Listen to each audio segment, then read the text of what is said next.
Shalom, Bapak Ibu yang dikasihi Tuhan kita Yesus Kristus. Saya Vikaris Nopiana STH, Vikaris Resort Tamyang Layang yang melayani di Jemaat GKI Haringen, akan membawa kita dalam perenungan firman Tuhan dari kitab Zakaria pasal yang kedua, ayat yang pertama sampai yang kelima. Yang akan saya bacakan demikian bagi kita dengan judul perikop penglihatan ketiga, seorang yang memegang tali ukuran. Aku melayangkan mataku dan melihat, tampak seorang yang memegang tali pengukur. Lalu aku bertanya, "Kemanakah engkau ini pergi?" Maka ia menjawab aku, "Ke Yerusalem untuk mengukurnya, untuk melihat berapa lebarnya dan panjangnya."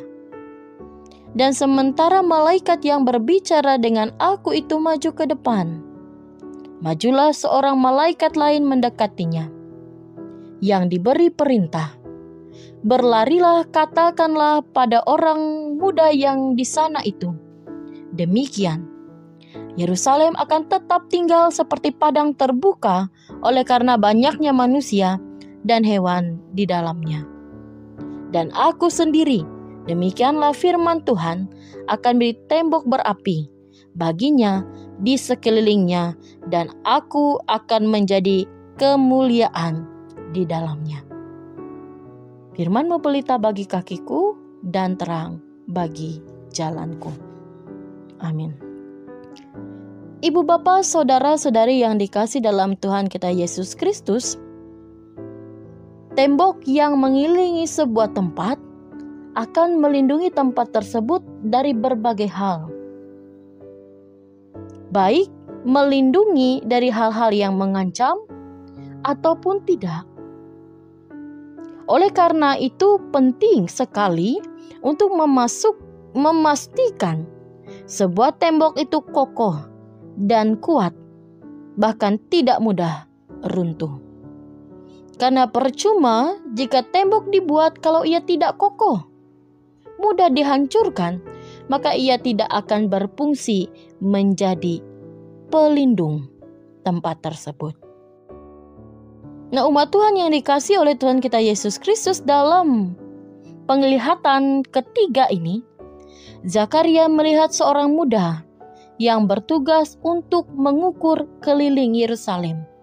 Rupanya orang tersebut menjalankan tugasnya menggenapi penglihatan yang pertama, di mana Yerusalem akan dipulihkan untuk menjadi tempat yang aman bagi umatnya dan merasakan benar-benar kehadiran Tuhan di dalamnya. Tetapi yang luar biasa dari penglihatan ini, tidak akan ada tembok yang akan dibangun dan didirikan untuk mengelilingi Yerusalem seperti yang ada pada masa lalu. Nah, tujuan Tuhan adalah membuka Yerusalem selebar-lebarnya, seluas-luasnya untuk menampung semua orang. Dan hal ini melambangkan pemulihan Yerusalem sebagai pusat ibadah. Bukan hanya untuk umat Israel atau orang-orang yang tinggal di Yerusalem, tetapi untuk semua umat Tuhan dari berbagai suku dan bangsa. Ternyata walaupun Yerusalem itu tidak bertembok, sehingga dari sudut pandang manusia ia rentan diserang, bahkan mungkin mudah untuk dihancurkan, tetapi Allah menyatakan diri sebagai tembok berapi yang melindungi dan akan berdiri teguh bagi umatnya yang tinggal di Yerusalem. Nah, jemaat Tuhan yang dikasihi, saudara dan saudariku yang dikasihi oleh Tuhan, kalau Allah menjadi tembok berapi yang melindungi Yerusalem, siapakah yang sanggup meruntuhkan atau menghancurkannya? Nah, saudaraku, apa yang relevan dan dapat kita renungi melalui firman Tuhan hari ini? yaitu Allah sanggup menyatakan diri sebagai tembok berapi bagi Yerusalem yang akan melindungi Yerusalem, menjaga Yerusalem, maka juga Allah akan sangat sanggup menjadi tembok perlindungan bagi kita, umat-Nya. Melalui hal itu, Allah menyatakan bahwa Ia akan menjamin kehidupan kita.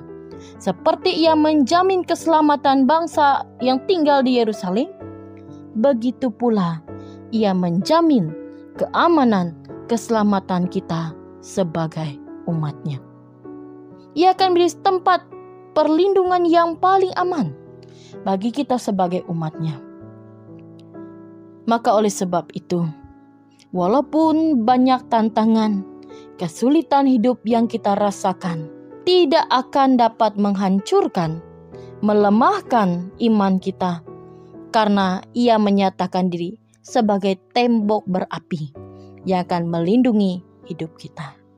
Mari kita upayakan diri kita untuk terus berlindung kepada Tuhan dengan mempercayakan, menyerahkan hidup kita hanya kepada Tuhan.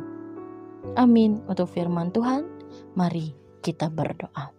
Kami bersyukur dan berterima kasih Tuhan, firman-Mu telah bersama-sama kami dengar. Jadikan kami pribadi yang senantiasa boleh menjadikan Tuhan menjadi tempat perlindungan kami. Karena hanya Engkau-lah yang menjamin kehidupan kami. Biarlah oleh kasih dan kemurahan Tuhan, kami boleh mempercayakan seluruh hidup dan keberadaan kami, menyerahkan hanya ke dalam tangan pengasihan Tuhan, sehingga melaluinya kami boleh terus dikuatkan. Iman kami semakin bertumbuh dalam Tuhan, dan kami semakin menjadi pribadi yang mengandalkan Tuhan. Diberkatilah hidup dan keberadaan kami Tuhan, dalam setiap tugas, tanggung jawab, usaha pekerjaan dan keluarga kami masing-masing. Biarlah kasih dan kemurahan Tuhan, penyertaan Tuhan akan terus kami rasakan di sepanjang kehidupan kami. Dan kami mau mempercayakan hidup dan keberadaan kami hanya kepada Tuhan. Terpujilah nama-Mu Tuhan, di dalam Yesus kami berdoa. Amin.